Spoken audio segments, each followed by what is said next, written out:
And you know, here when you're done on too? No, my hammer post, Monday to Thursday, my life. Good evening, everyone. I'd like to welcome you to our second forum on our school budget for school year 23-24. We are going to get started at this time to respect everyone's time as well. I said, so with me this evening, I have Mr. Joe Nicolovic from the Board of Education, Ms. Bobby Brown, and Mr. Albert Benjamin.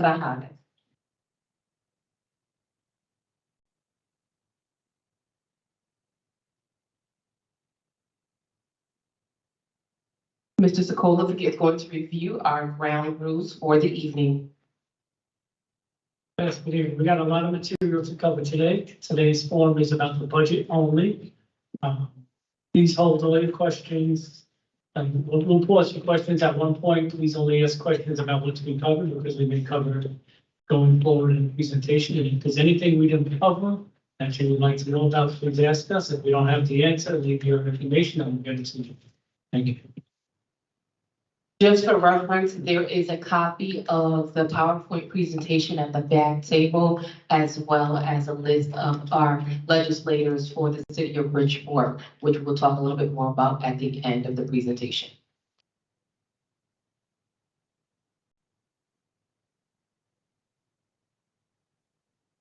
So first off, I'm going to review the goal for this specific presentation. We wanted to make sure we have a structurally balanced budget. What does that mean? To maintain a structurally balanced budget built on a comprehensive financial plan comprised of all fund sources that ensures real cost management and the most effective educational program possible. We want school-based budgeting model to maintain and enhance the school-based budgeting model grounded in the empowerment and accountability at the school level. We want fiscal accountability to ensure fiscal accountability through continued integrity, transparency, reporting, and systems management. And lastly, comprehensive fiscal management to engage in a comprehensive fiscal management encompassing analysis, internal control, and innovation in order to secure resources, optimize resource utilization, and attain fiscal stability.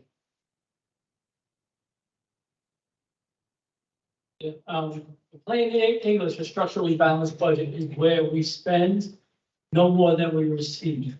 And just because we got our budget balanced every single year, doesn't mean we're in good financial shape. We as a district, we cannot spend money we do not receive. It's illegal for us to borrow money. So when our budget is balanced, it's because we made cuts, but didn't provide some services that needed to be provided. So just because you see the budget balanced every year, does not mean we are in great financial health.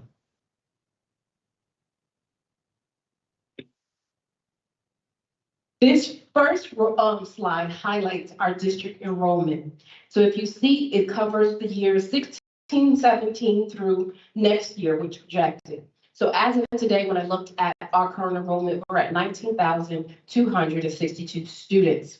But if you see that currently, if you look at the red, you notice that there's been a decline in students over the last several years. Notice in 2020-21, it was a decline of about 800 students, and a lot of that was due to the pandemic. If you look at this current school year, we have had an increase of 84 students, but that was as of October 1, and we're projected to keep that trend. One of the things that we definitely need to highlight on this slide is our special education and ELL population, or our MLL learners. On the bottom, it says that we were up approximately 618 students. This number has grown rapidly. To date, we're up over 800 English language learners in the district. So that is an addition of 1,000 students from the beginning of this school year. We've grown by that 25%. Right now, for special education, it says plus 135. That number is off as well. We're approximately about 220 students that we have grown this year. Yes, important to note here is that we definitely have turned the trend around, that we are moving up. And I'd like to draw your attention to the English language learner population because there's a new bill currently in office before the legislator for English language learner bill of rights, which is awesome, which we really should be doing. But this, it amounts to an unfunded mandate. If you look at some of the graphics provided, you'll see across the state, 5 or 6% English language learners on average. We have 26.28%. 20 points higher than the average in the state. So that bill, if not funded, will disproportionately affect our school system, and we will have to pay for those services, which are great services. I'm not against the services, but balanced budget, can't borrow, gotta spend more on one thing, we can't spend more on the other things. So it will be a direct cut, the exact amount that we have to fund those extra services.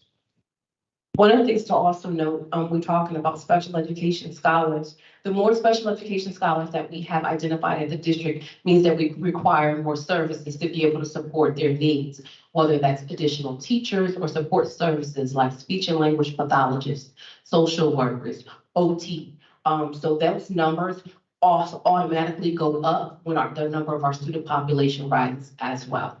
And as Mr. Sokolovic was speaking about, Bill 6663 for multilingual learners, it's phenomenal. And these are the things that we definitely need to be able to support our growing population. I suppose one of the things it also does not speak about is support that we need for our teachers and educators to be able to provide access to education for our scholars in regards to that as well.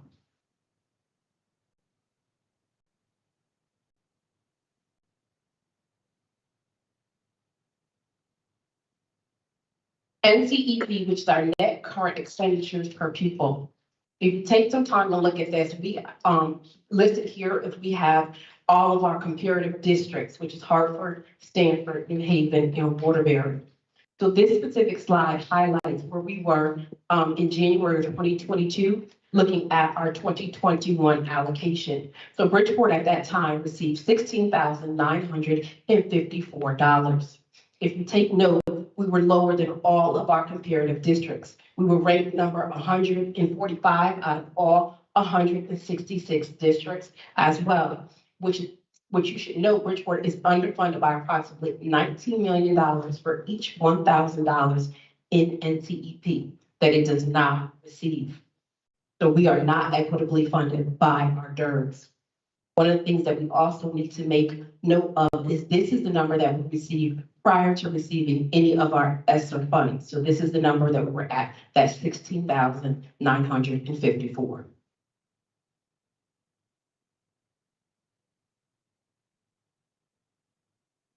This next slide is talking about that same report, but it's for 2023 of that same year. And if you take note here, we are at 18,757. Why? Why is there an increase here? This is because this includes all of the funds that we receive for ESSER on this slide. And as we all know, ESSER was a one-time relief that was provided by the government. So that was included in this allocation for net current expenditures during that year. So the number rose to 18,757. This meant that Bridgeport was now 121 out of our 166 districts. One of the things you should also note with this specific number, that this is inclusive of all funding sources. So that means grants as well. So this is just not the monies that we receive through the formulas, but grants that we apply for that are extremely flexible.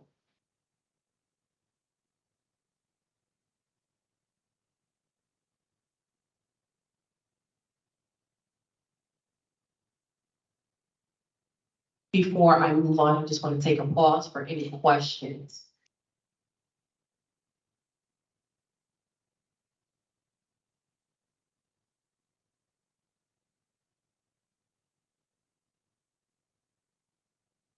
This slide specifically highlights our peer district comparison here.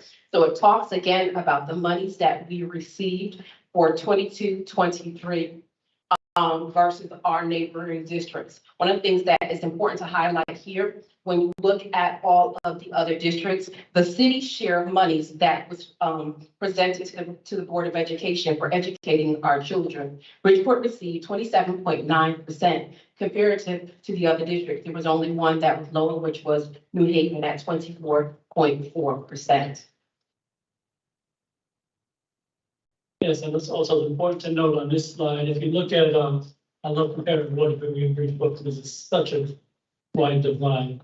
If you look at Waterbury, you'll see Waterbury got 164 million from the state, where we got 188 million from the state. But then you go look over at totals amounts of spending. You got Bridgeport at 262, and you got Waterbury, although they got approximately, it was like 18 million, 19 million dollars less. They managed to spend $8 million a year. Now, how did they do that? Their local government funds through the taxpayer dollars the difference. They gave 106,657,818 between the MBR, the minimum budget requirement, and in-kind service, whereas Bridgeport only gave $73 million. Look at that difference between the two schools. One thing to also note here, it lists out the alliance districts. Alliance districts are identified through academic performance. So as we see, Bridgeport, Hartford, New Haven, Stanford, and Waterbury are listed. And we receive funding because we are identified as an alliance district. If you take note, in 22-23, we only received $15,434. Look at our neighbors. Look at the vast difference in monies, which has not been explained as to why we only received that to be able to support our scholars.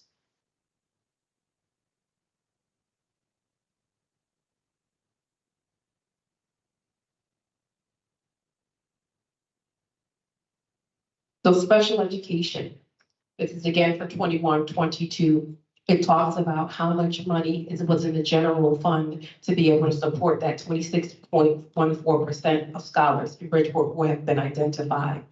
So for total spent dollars, we received $95,930,000 approximately. And when we talked about the operating budget, it encompassed about 30.12%. And in the general fund at $76,319,000. So those two numbers, the 75 million plus the 20 million, gave us our total of the $95 million. If you take note there for expenditures, approximately $21 million was spent for out-of-district services that we cannot provide here to our scholars in the city of Bridgeport.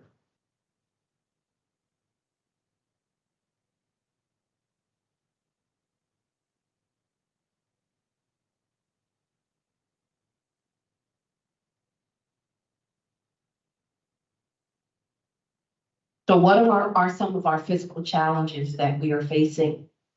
So if we look at this budget visual here, you see that we have budget revenue here, and all of these things feed into that revenue, which is utility costs, legal services, transportation, special education and ELL services, absence coverage, benefits and their escalated costs, all feed into that budget revenue. These are all things that are beyond our control and are costs that we are fiscally responsible for, regardless of how they grow.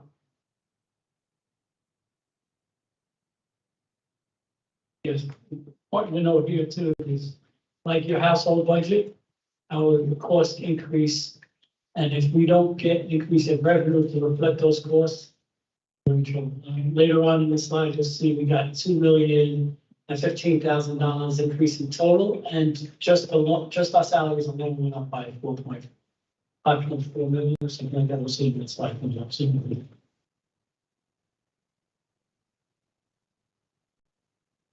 So on this slide, we see some cost control management examples of things that we are responsible for paying, essential costs that we need to be able to move the district.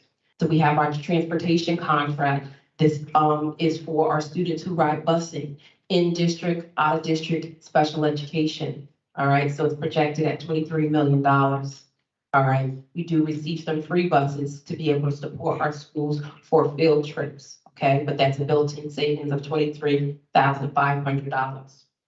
Copier and print services through Xerox, projected at $1.1 million. Substitute staffing services, so we're in contract with Kelly Educational Services, is projected at $4.5 million. And energy usage, which is $7.6 million.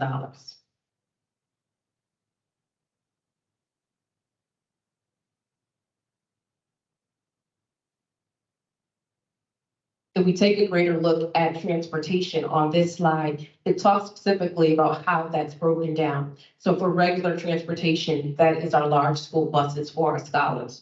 We're at $5.8 million for this school year, projected to be $6 million for next year. Athletics, those are the buses that are responsible for taking our high school students to and from to participate in athletics across the state. Okay, this year we're at 0.15 million, and we're supposed to be at 20 next year. Charter, so we provide busing to be able to do that as well, and 1.5 million for this year, 1.6 projected for next year. Special education, $14 million this year, projected to rise to 14.6 next year. Parochial and non-public transportation, 0.6 million for this year, 0.65 for next. And special education charter schools, 0.3 million this year, 0.35 million next. So one of the things that you notice is at the bottom, it gives us our sum total. For next year, we're projected at $23.4 million. However, because we've had some increases in services, this is likely to increase to approximately $24 million. Yes, also important to note on this line is the services that do not go to the children that attend our Bridgeport Public Schools, which we oversee.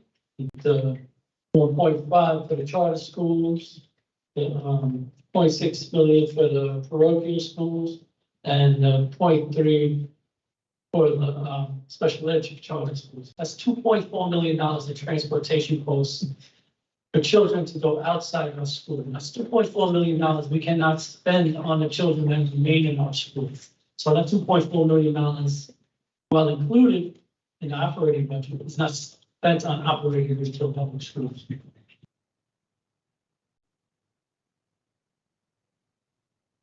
This next slide highlights our core curriculum renewal cycle. So what does that mean? These are all the books and curriculum that students need to be able to be exposed to for grade level expectations through our K-12. So you have your literacy costs, your social studies, your mathematics, and your science. And so right now, a lot of this is being funded through our ESSER funds. If you look at the years that are listed, this is the, and when it was initially purchased, this is the length of those specific curriculum cycle. So they have to be renewed. And it doesn't speak specifically to things that we need to be able to address during the course of these cycles as well, to be able to provide students with exposure to the most recent curriculum as we become more familiar with more scientific research-based construction and things that are more applicable to our scholars. It's kind of said that we as the district, we got to plan out 6-7 years ahead of time for our textbook purchases, but a very basic need for our schools to purchase the curriculum and textbooks. We've got to wait 6 years after we buy one to get around to the next one. A lot of times that's not enough. You think in Westport, Greenwich, that they wait this amount of time to purchase curriculum. When the new cutting-edge curriculum is available in those districts, we can bet your bottom dollar that they're going to get it right away.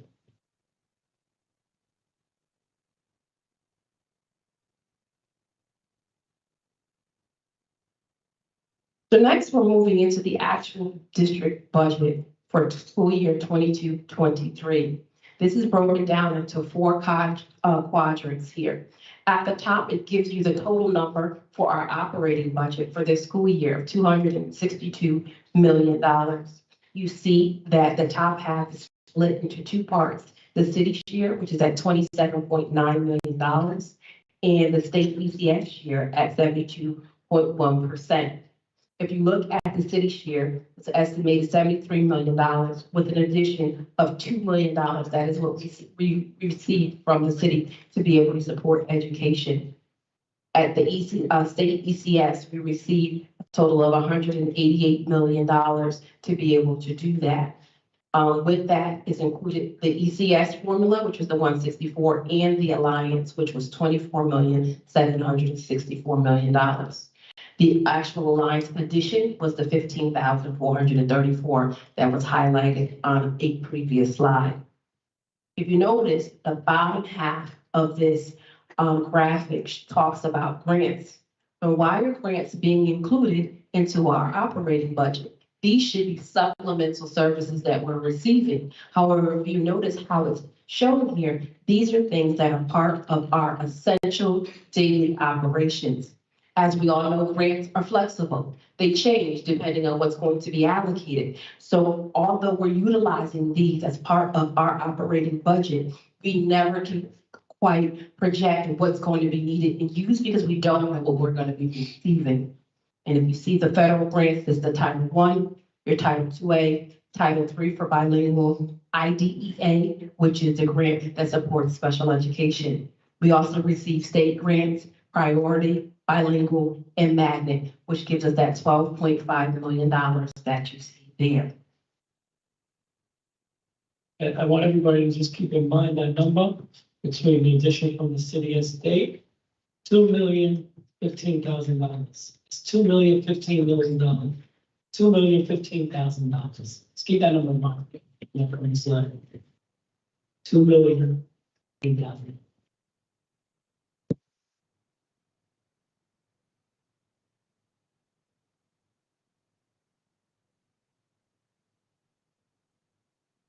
This is another graphic that highlights the information that we just looked at in that previous graphic, talking about that, and Mr. DeColovic was talking about that $2,015,000. All right, so if you look at this, probably the most important part is looking at the change. Where have we grown from school year, from this school year to the next school year? We have grown by 0.78%. So if you think about it, ladies and gentlemen, that's like receiving 78 cents to be able to move your household and your household bills for the next year. Less than 1% to be able to make the changes in regards to moving forward with our school district.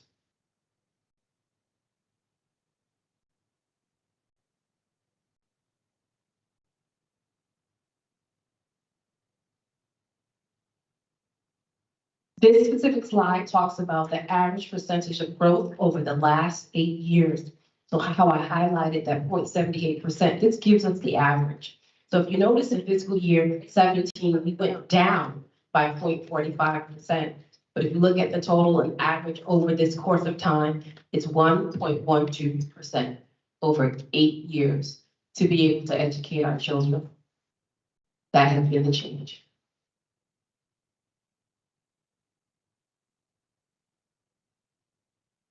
When I have conversations with neighboring superintendents about that number, they look at me and they say, "Are you sure?"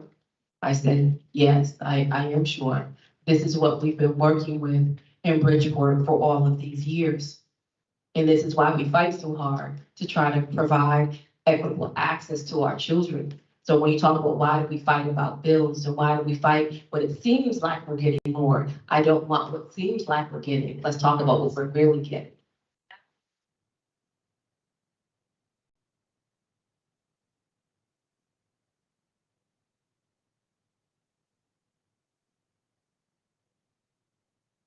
So this slide is extremely important.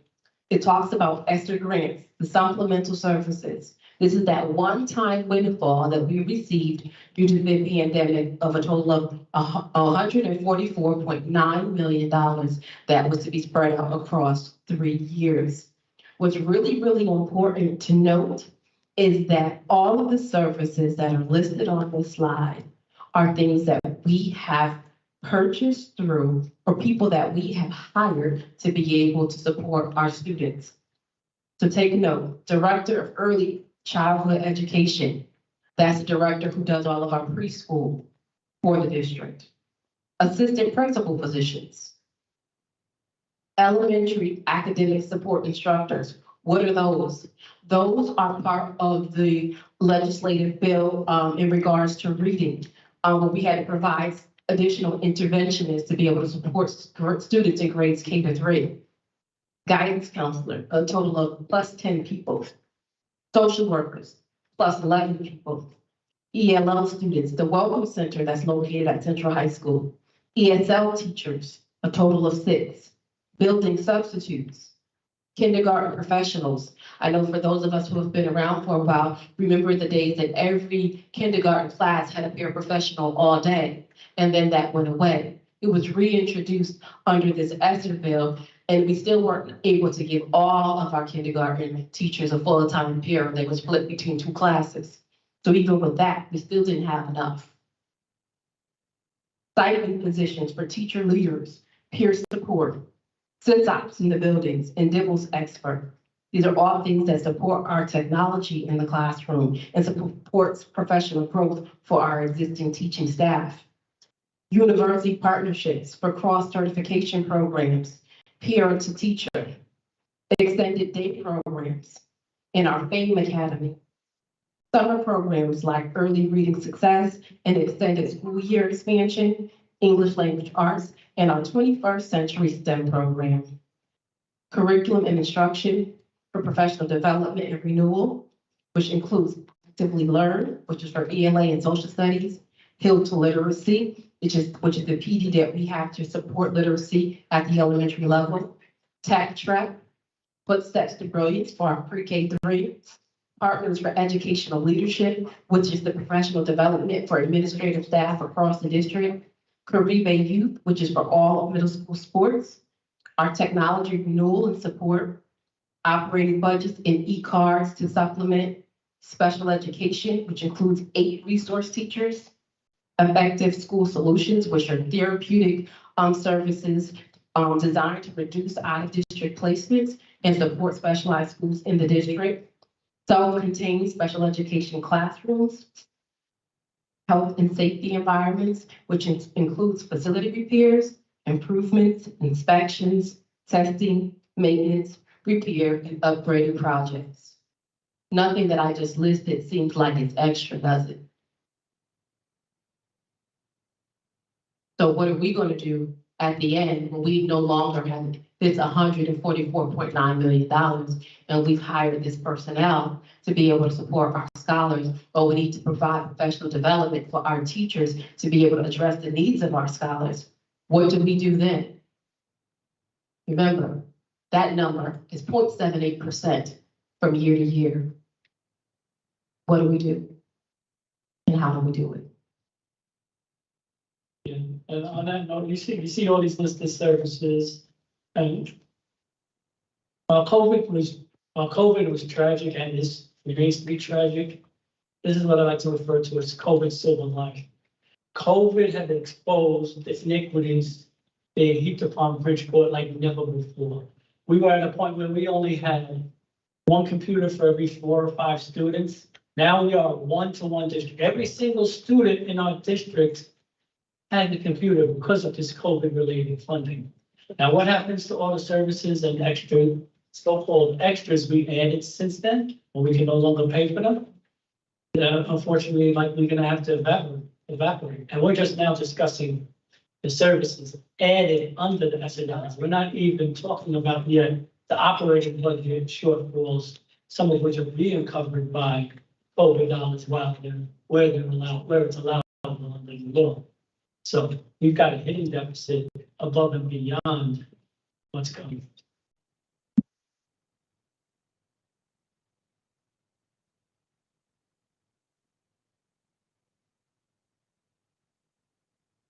Does anyone have any current questions at this point before I move it into next year? Yes, ma'am.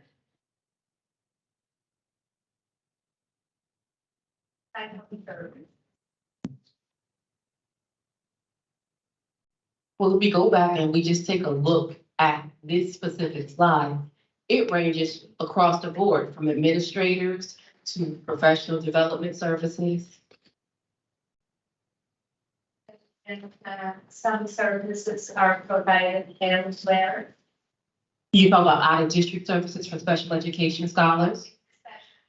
Yes, special education scholars. So depending on what their needs are or what is written for their goals and their IEPs, some services we do not have to be able to provide here. So those students are then placed at another school in another district to be able to provide those services to them.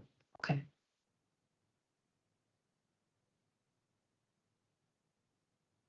Anyone else?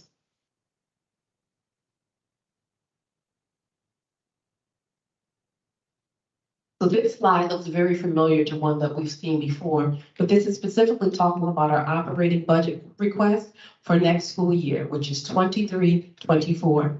We're looking for a total of $288.5 million. So it's in addition to what we had this year of $26.5 million. Again, you'll see this very similar graphic that talks about the city share as well as the state ECS share. All right, so what's being requested at the city level is $12.4 million, all right, which is 4.3% of the fiscal year total.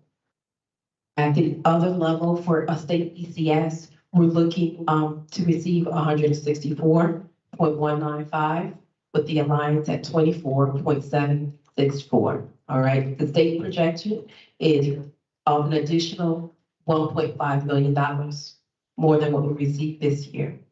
And there is a budget gap between what we're expected to receive and what we're requesting of $12.6 million.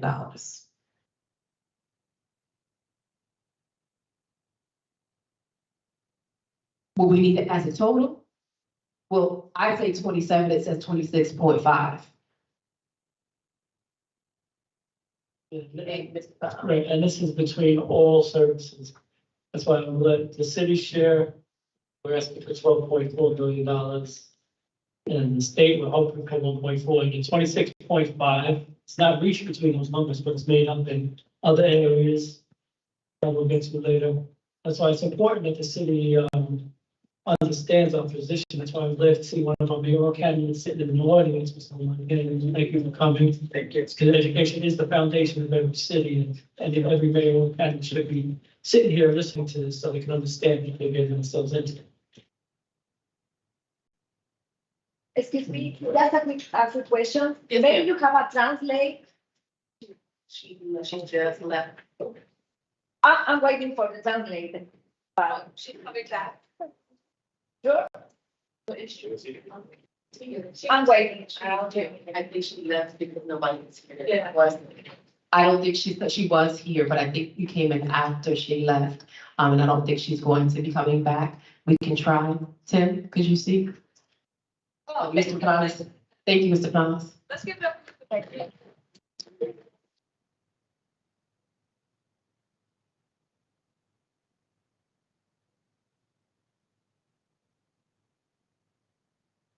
This specific slide highlights non-discretionary costs that are of essential need to us here at Bridgeport Public Schools. So prior, in the presentation, Mr. Kolovic talked about the price of staffing. So that's where you see collective bargaining agreements. Those are for your certified staff members, and those are fixed costs that will be rising at approximately $5.3 million. Okay, you see health insurance projected at $3.3 million. MERF, which are benefits for our non-certified staff members in the district, $1 million. Transportation costs, which is increasing by 4.25%, $1.1 million. Utilities, $1.7 million. Special education, $1.8 million. And now you see where it says internal service fund, all right? So this is $6.5 million, and that was the internal service fund for fiscal year 20. You see another line where it says internal service fund for fiscal year 21, which is $2.5 million. You see something that says the vacancy fill rate. That's $4 million. So what is that specifically? That talks about when we have vacancies and we're unable to retain or attract certified staff members. We realize in savings when we don't do that. So that's that $4 million that's referenced there, and that is variable. And then we talk about reserve. This is a fund that's including offsets of potential grant revenue shortfalls of approximately $300,000. We also have turnover savings, and this happens when we have staff members who leave the district district at a higher pay rate and others are hired to be able to replace, there's often savings because they often come in at the lower salary of about $1 million, which gives us our 26.5 million that's requested for this school year. Who remembers the number I asked y'all to remember before? The increase was between the city and state, $2 million, $2,015,000. Now, if you look at the first number, what's that first number for collective bargaining agreements increase? $5,300,000. So right there, off the top, you see, just that one number alone, if everything remains constant, that's $3 million something in cuts because we did not get enough money to even cover the raises. Then you look at the next number, health insurance costs rising. That number is also larger than $2,015,000. So every dollar over that $2,015,000 is a potential cut. Why haven't we seen those cuts yet? Because we've been filling them in with ESSER dollars, with the internal service fund, which is the internal service fund, if we keep spending at the rate we are now, will be exhausted around the same time. The ESSER dollars are also exhausted, so the fiscal cliff is that much more compounded and that much more steady.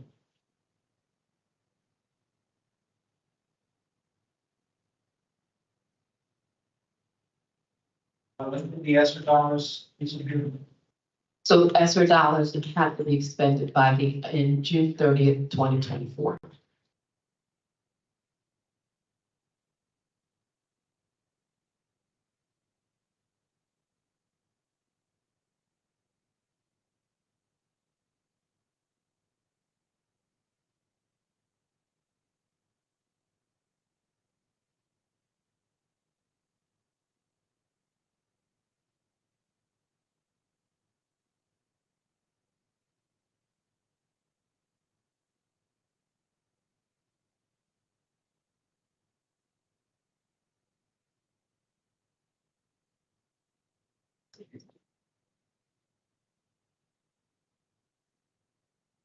Pause, please.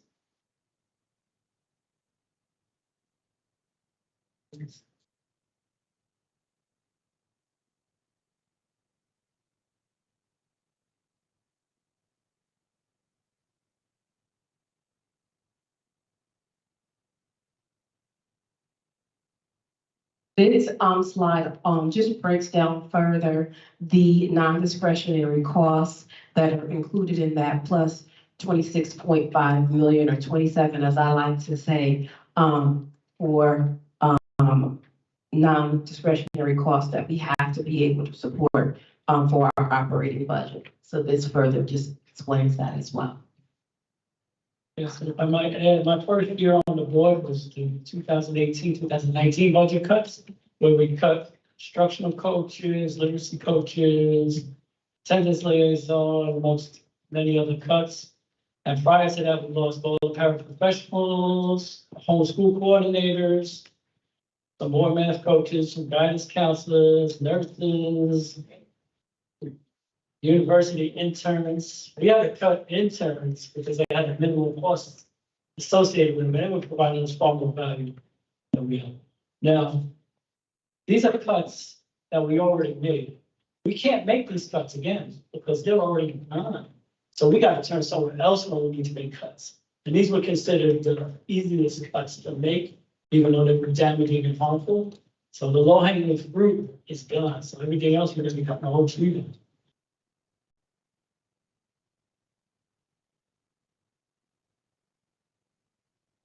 So over the course of those years, a total of 243 personnel have been cut. Mr. Collins is extremely right. And what's left? Who will be left to be able to educate the children in the city of Bridgeport as their needs grow? Well, we've already taken everything that we can.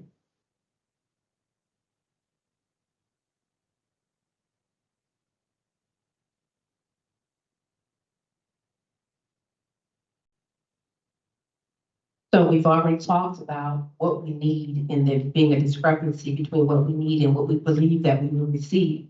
So how will we close the gap So we talked about the internal service fund. So these were reserves that have been made against various things throughout the course of the last few years, where we will be able to save money. So it was a reserve that we had used for emergencies in the district and to be able to help close the gaps. So we'll be looking at taking out $7.1 million, all right, to be able to help close the fund. And this comes specifically from fiscal year 21 savings. Right now, it hasn't been determined how much that we'll be able to save for fiscal year 22 because we haven't been able to close out our books until the end of the school year. We're looking at some grant revenue of approximately $1 million in our ESSER during the final year. Grant revenue as well, an additional $1 million in Title I, and gap resolution strategies of approximately $3.5 million. This includes vacancy and vacancy coverage savings, plus deficit prevention mode and other strategies to generate savings.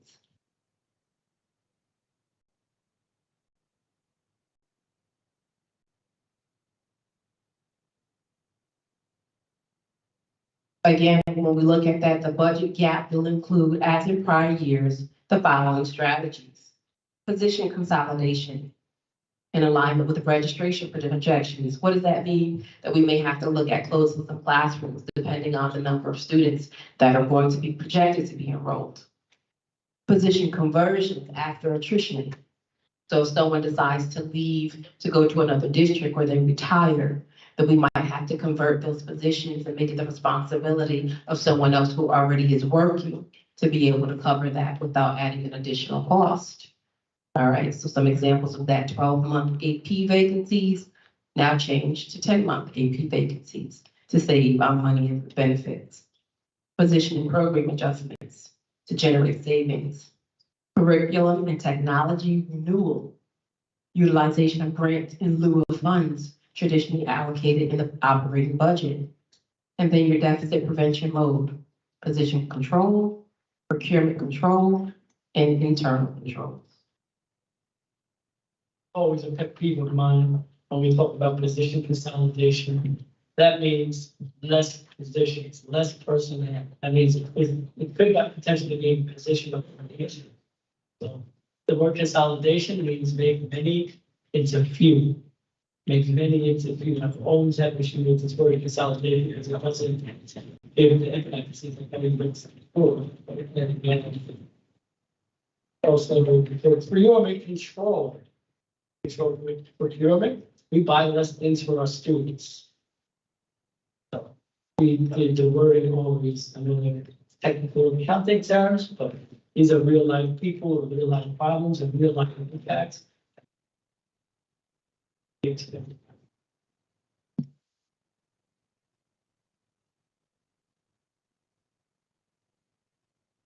So what does our operating budget fund? Principals and assistant principals, school clericals, teachers, special education paraprofessionals, student services like psychologists, social workers, speech and language, hearing impaired, occupational therapy, guidance counselors, athletic programs, nurses, security officers, transportation, legal services, operating budget for schools, curriculum renewal, summer for high school credit recovery, special education extended school year, adult education, the financial office, our technology office, food and nutrition services, executive directors, instructional and professional development, facilities inclusive of custodial services and building maintenance, the Office of Human Resources, data management systems, and student counseling and parent partnerships. Is there anything that was listed that sounds like it needs to go?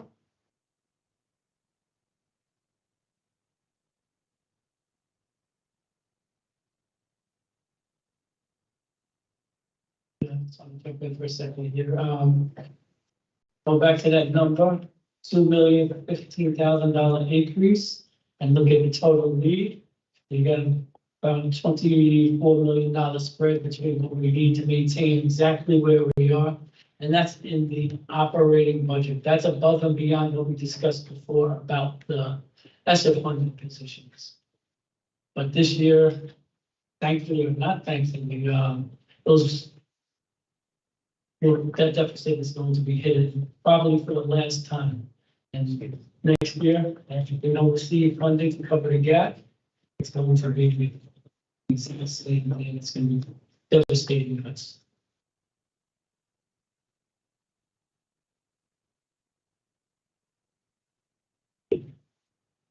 Ms. Villegas? No, I was just gonna ask about, when we talk about consolidation. And I think most of the slides indicated position, but I was gonna ask the question that also, that some schools, we don't have adequate funding, so it's greater than. Yeah, it's greater than just losing positions, we could lose schools, and that is heartbreaking. This last slide, just as a graphic to show you how the operating budget is broken down. You see, the different categories: instruction, student support, administration, and admin support. It just shows you where our dollars are going. So 68.9% is going towards instruction. Then we have instructional support at 0.2%. Student support at 6.8%, administration at 0.9%, and administrative support services at 23.2%, for a total of 100% at $288,648,562. And just remember, that's only a change of 0.78% from last year, and an average of 1.12% over the last 8 years. What are our children worth?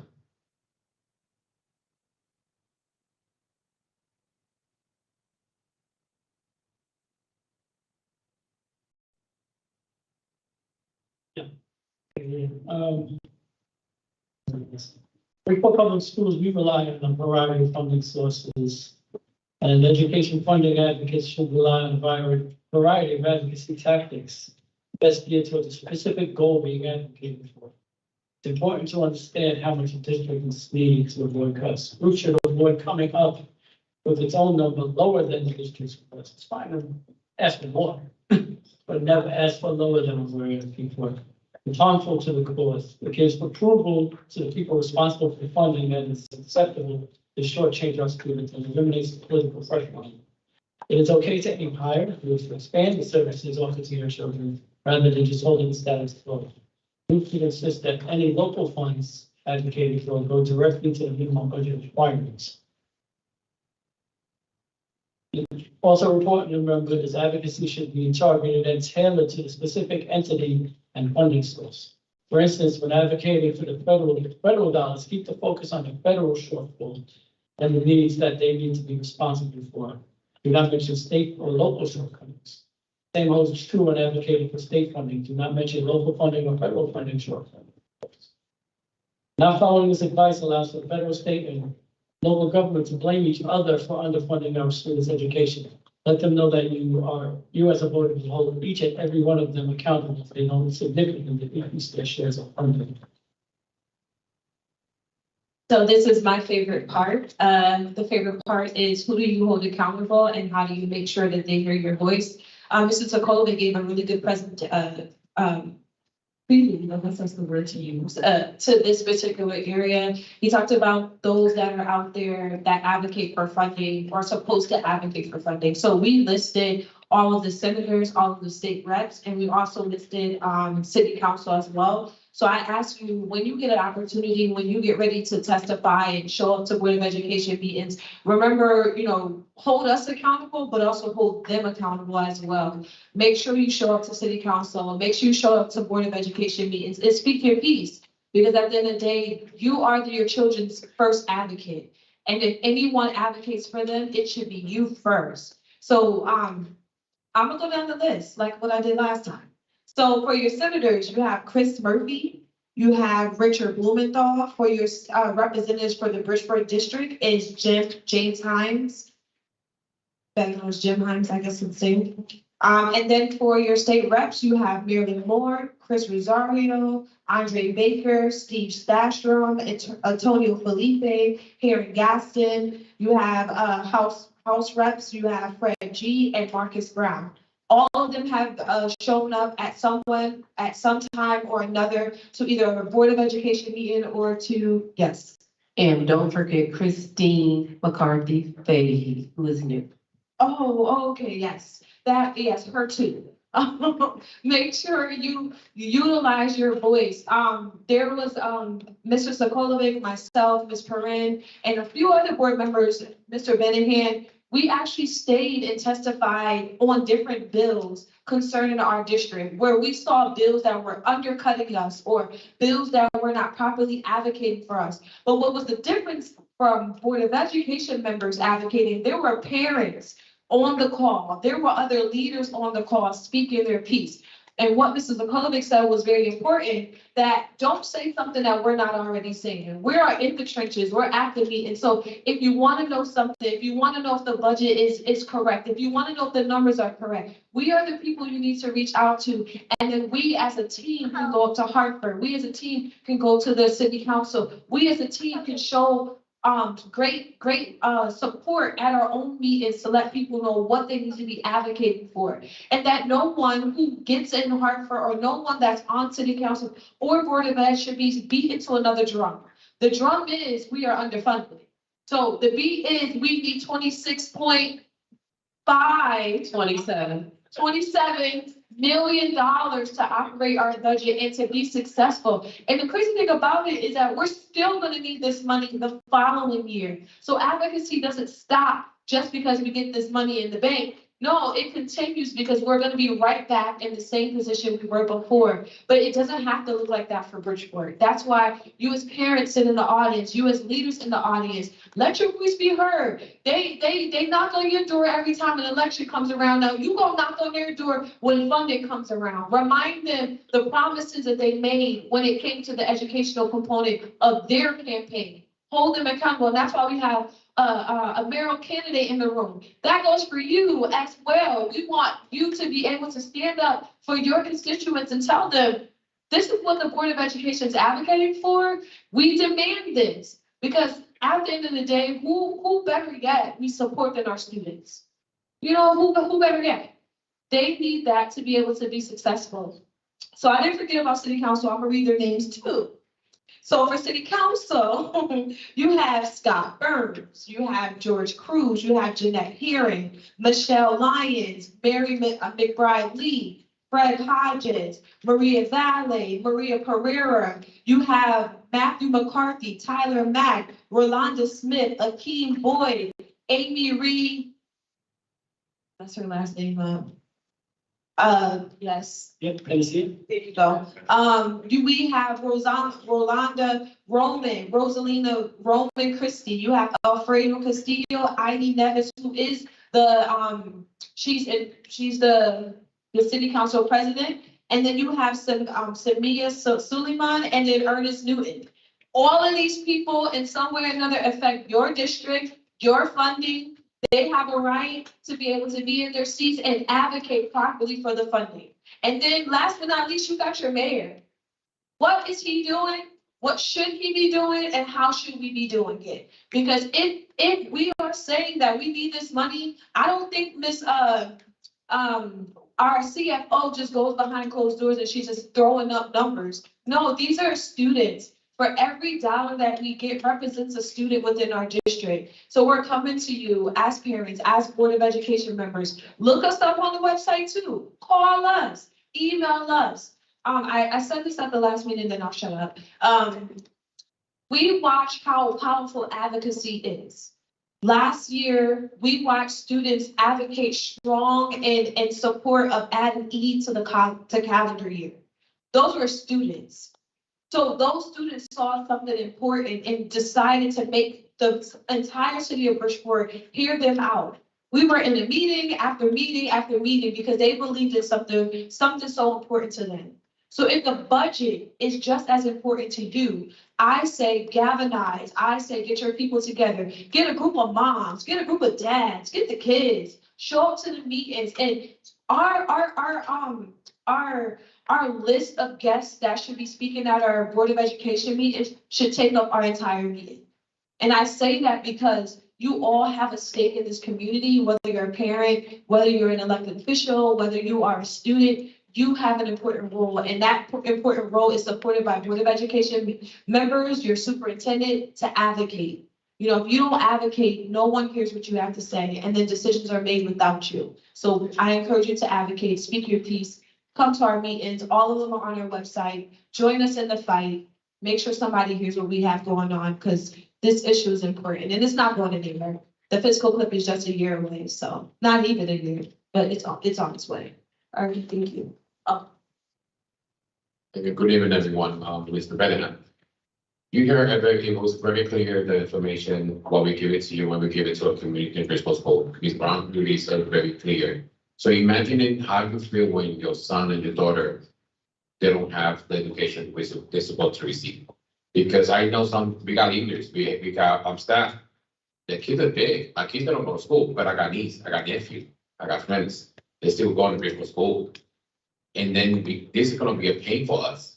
And then we want to let you know what's going on. Parents always have the power, have the voice. Because I always say without parents, there's no education, there's no staff, there's no principal school, there's no nothing. And I always say parents, with communication, respect, we can do so many things. We can get successful. As I always say, with respect, communication, we can get successful and we can go very far. So please come, speak, talk. Don't because of the language or because you're from another country. No, your voice is matter. Your voice is very, very important. I'm always here now, us as a board member and Ms. Perry, we're here to support you, but we need your help. We need more so they can understand we have to fight for the future for our kids. Thank you. God bless you all. Baptist Flores, a board member, is also in the audience. Would you like to comment?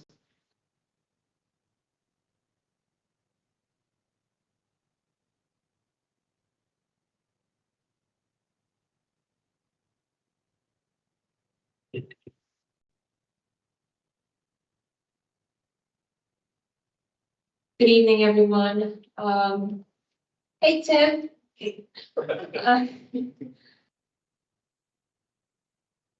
It's no secret our schools are underfunded. It's no secret. I don't think there's no job that's low hanging fruit. I agree with Ms. Brown on the advocacy point. You have a lot of elected officials that will come and bring you a box of food and then not give a box of supplies to the school your child attends. Period. And I feel that voters and our people have been taken advantage of, and the systems have not been placed in this city for to have a strong tax base to fund our schools and put stress on homeowners. It's just a terrible, unfair system. You may even have officials that represent us and don't live amongst us. And so when it comes to advocating, your voice and your vote, especially this year in the mayoral election, matters. We have a bunch of the same people every year, every single year. And I guess I sat in the background because I've only been on board 2 years, but I've learned the first time. He's like, fool me once, not again. So it's like, I have no empathy for those elected officials because from city council, we got nothing extra. We got the 2 million flat money. From the state, these state reps, state senators, $15,000. Come on, you could get that part-time minimum wage at a job. So it's like, we really got nothing. And as a matter of fact, if every person in Bridgeport gave a penny, that's the 15,000 for the state. So I'm frustrated. I go out, I vote, I try to burn off. But if there's not enough people that are frustrated with our kids getting shorthanded, if there's not enough people frustrated and see the correlation from underfunding our kids so they have a safe place to learn and excel and become scholars, we see the funding getting sent to the police. I can only say that this number has increased significantly from last year. And it's only going to go up as the bills go up. And the only way I really see change is if the numbers of voters show up. And so. And you can come up here and preach, but it's like, as a board member, I know. And I think that I have to do more than just this meeting. I have to go out to the churches. I have to go out to the different NRZ meetings. I have to go out to, because this message has to get across. It's not every year, it's like, oh, well, Bridgeport's never going to change. That's part of the problem. If you don't see change coming from your home first, it's never going to change. So part of it is cleaning up this elected official house. But, and hopefully, you share the word. I rather bring people together to have effective change than to tear people apart. And, we need change. We need money. And we're not gonna get money with the same people giving us the same number. Thank you.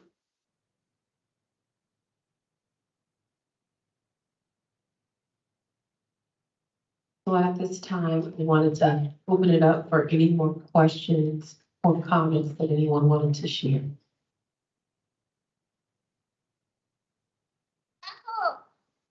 I'm sorry for coming late. Hi, I'm Dasha. I always ask questions. In regards to the upcoming hearing for, the budget season, what date, time, and are you gonna send out notifications to the district in regards to parents coming out and numbers? Yes, but we have that information. It will be sent through Parent Square.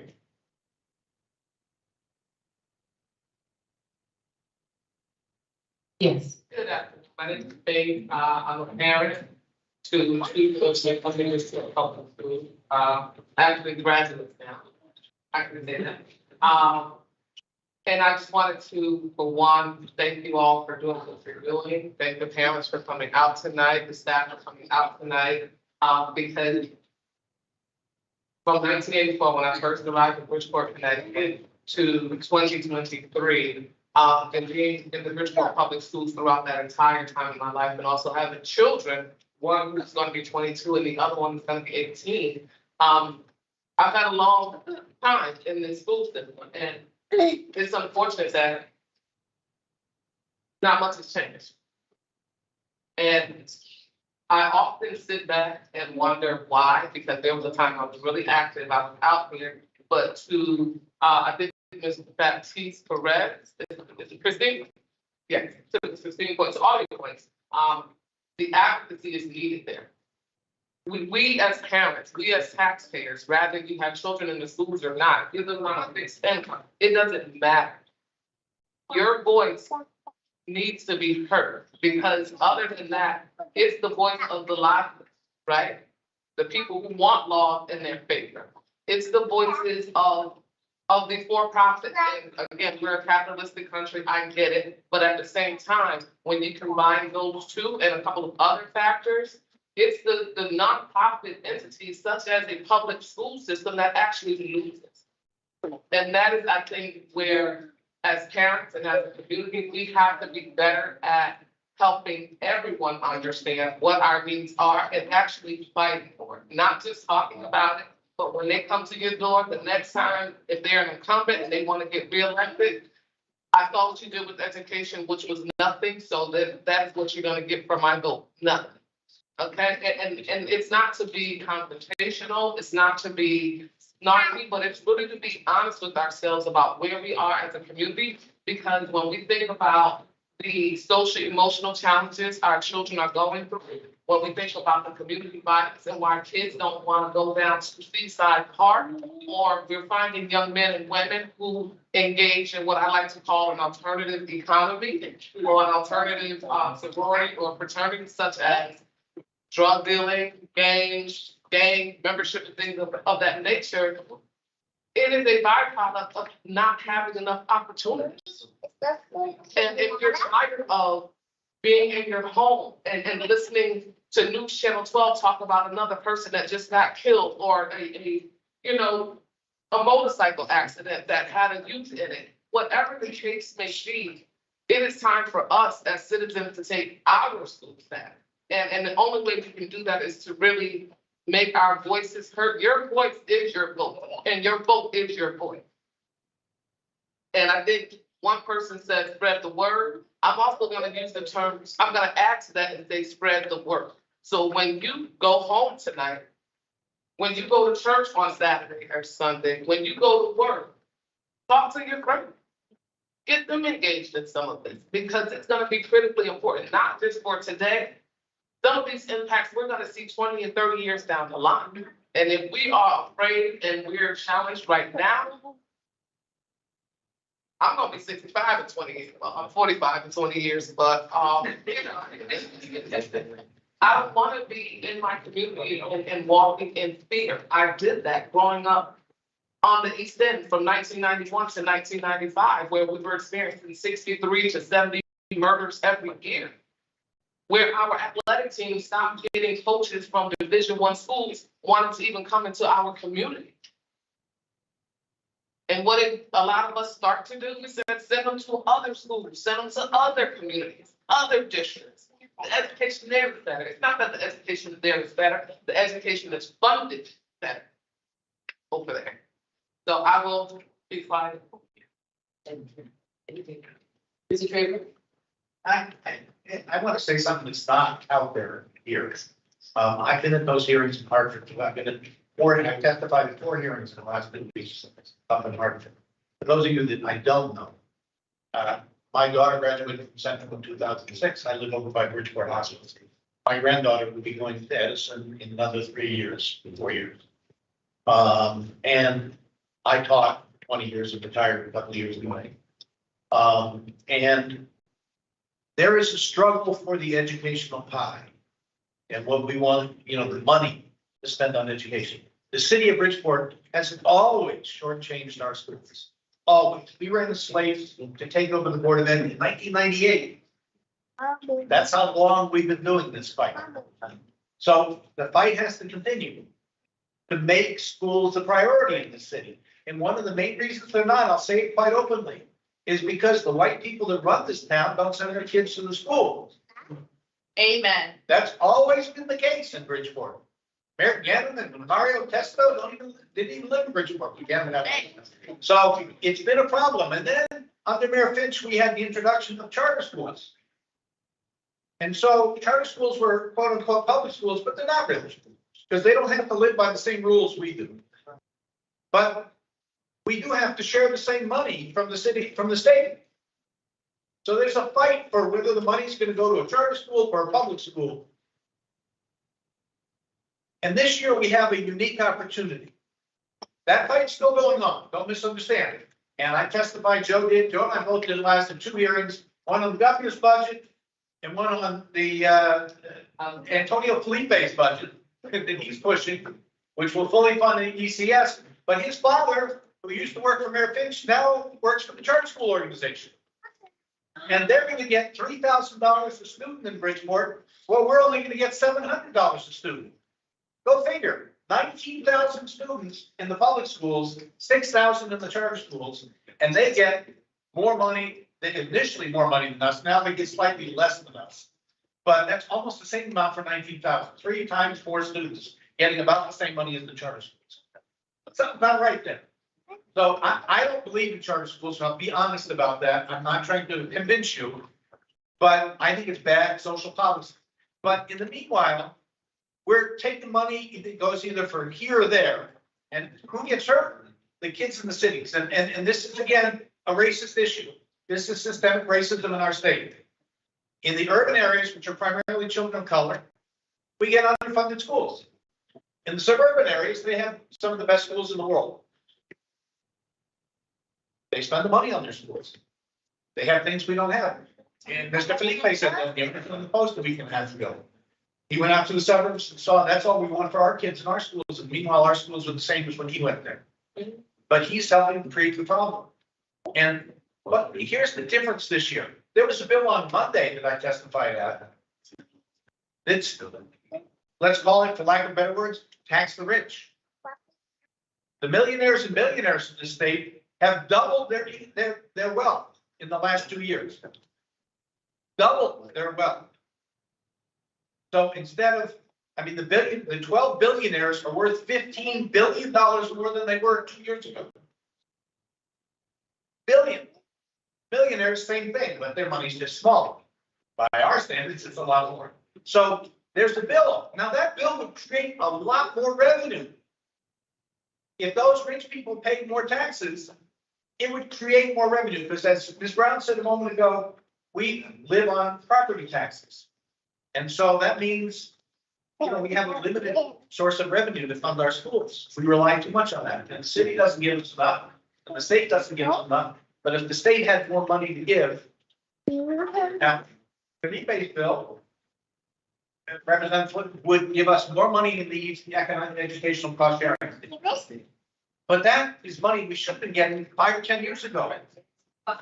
Fully fund means, we're finally going to give you all the money that we said we'd give you 5 or 10 years ago. Well, that's a little late, 5 or 10 years late.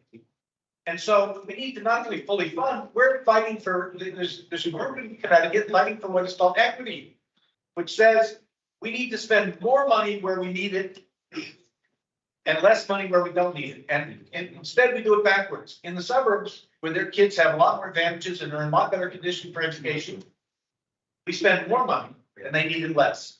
In the cities where we have ELL and SPED and, all kinds of other problems, we need to spend more money and we spend less. So we just need to increase the money spent in the poorer communities and not decrease their money. Because that's the problem. They think, they're going to take our money. So we don't, they can keep all the money they're getting. Let's increase the money we're taking from the rich people and give it to the poor people in the cities where we need it. And so when you talk to your state reps, and almost every one of those state reps supports that bill to give almost the same amount of money to the charter schools as the public schools. House Bill 5203, which would give about $11 million to the charter schools and $13 million to Bridgeport.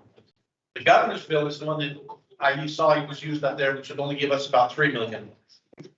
So, 30, 13, we need 27.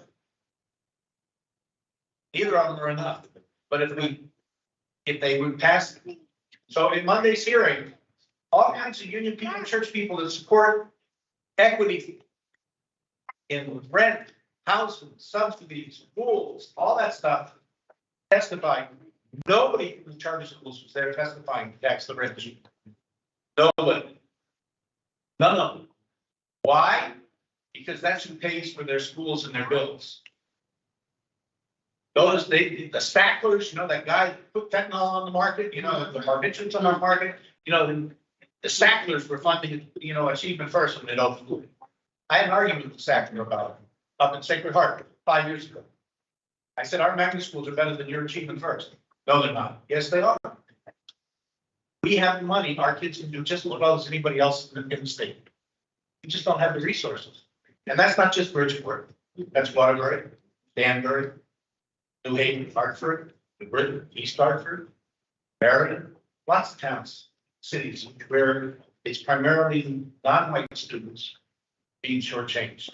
So it is really important to put a fire under them to get more revenue. Because what we normally do is fight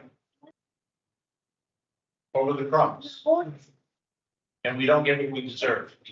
So, I just got to say, whatever Ms. Brown, Dr. Perez, probably going to be, and the superintendent said, talk to the political, but really take it seriously.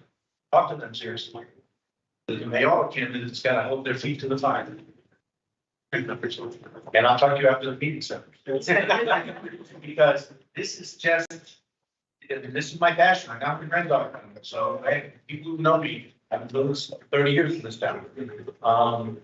Don't stop. Get out there and fight for things. There was a hearing last week about translators and special services for non-English speaking students. We have a large population. It's an unfunded mandate. They're not giving us any money for those services. They're just telling us to do this too. So we need the money for that stuff because they are right. Those services are needed. to assure a quality education for our non-English speaking families. But you really gotta take their word and get out there and hold some politicians accountable. Figure out who your city council people are. You have two, wherever you live, you have two city council people. Trust me, they know who you are. They do. Ms. Brown's right about that.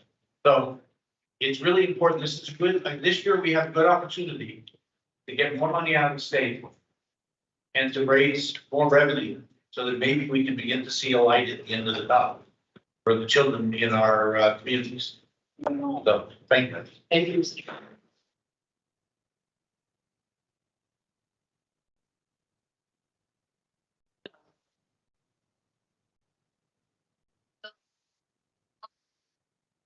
Was there anybody from city council in attendance? No, we had another mayoral candidate, John Williams, and you all can know from city council. You know, I like ambushing people. I'm just saying. Ambush, like realistically, you put it out there, you invite them to a meeting, you have some parents, religious leaders, other people in the audience. Let's see who shows up, because guess what? This is an election season. If you can't show up to a meeting about our kids, then I can't show up to vote for you. Girl, I'll run if I had to. La madre, ella tiene alguna pregunta en español, tiene alguna. I'm not somebody something in Spanish, you can say. ¿Tiene alguna pregunta? Don't be nervous, we all family. I personally email all the city councils, all the staff and rep. I posted and I tagged everyone in Facebook. Each one of them is your cell phone and you can see them show up. So they can update us the four locations, right? Communicate with them and let them know what we need them. Yeah. Checa esa cosa. Okay. Yes, sí. Dígalo con confianza. Good evening.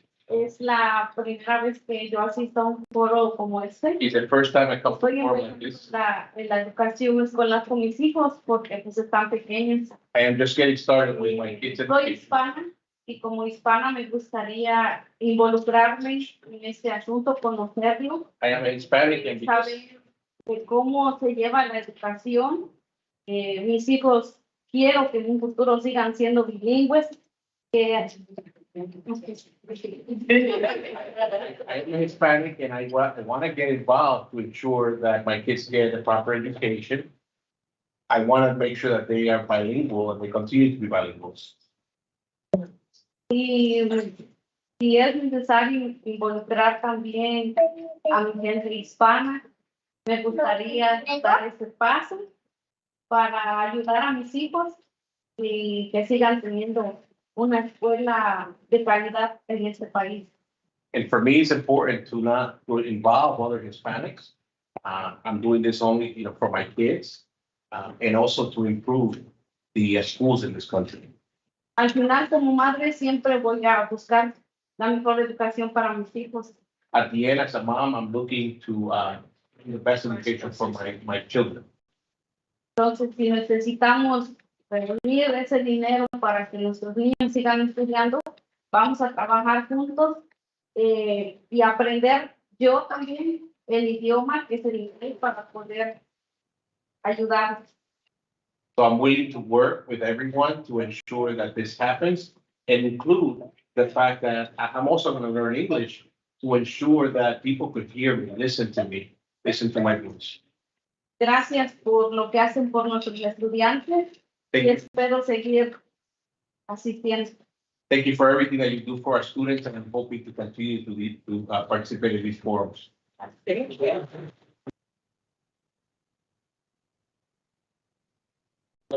Quiero darle las gracias por levantarse y decir su voz y así le dar el mensaje a la comunidad hispana, que no solamente usted, otras personas pueden venir también y luchar y su voz es importante. Le doy las gracias como hispano que soy, gracias por levantarse y I want to thank you for coming tonight and sharing your voice with us, and for standing up and speaking to all of us about your feelings and sharing. Your opinion.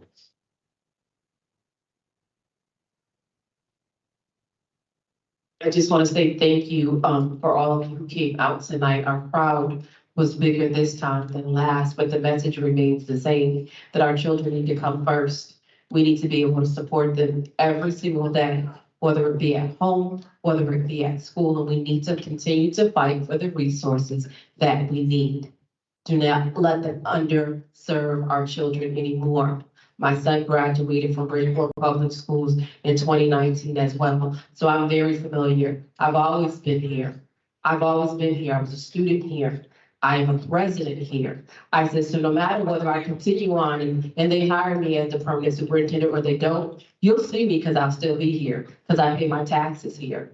I said, so it's important that we have voices for our children each and every day. We want to continue to fight. We have people here who care, people who have been here for years. I talked with Mr. Traber years ago. I have one of my administrators in the audience back here who came to listen. My executive team is here. We're here because we care. It's not about the job, it's about the children. And they are our future. We need to be able to provide for them equitably.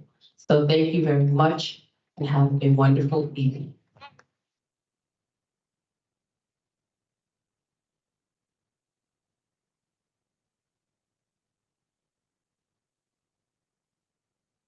You know, I'm supposed to have a-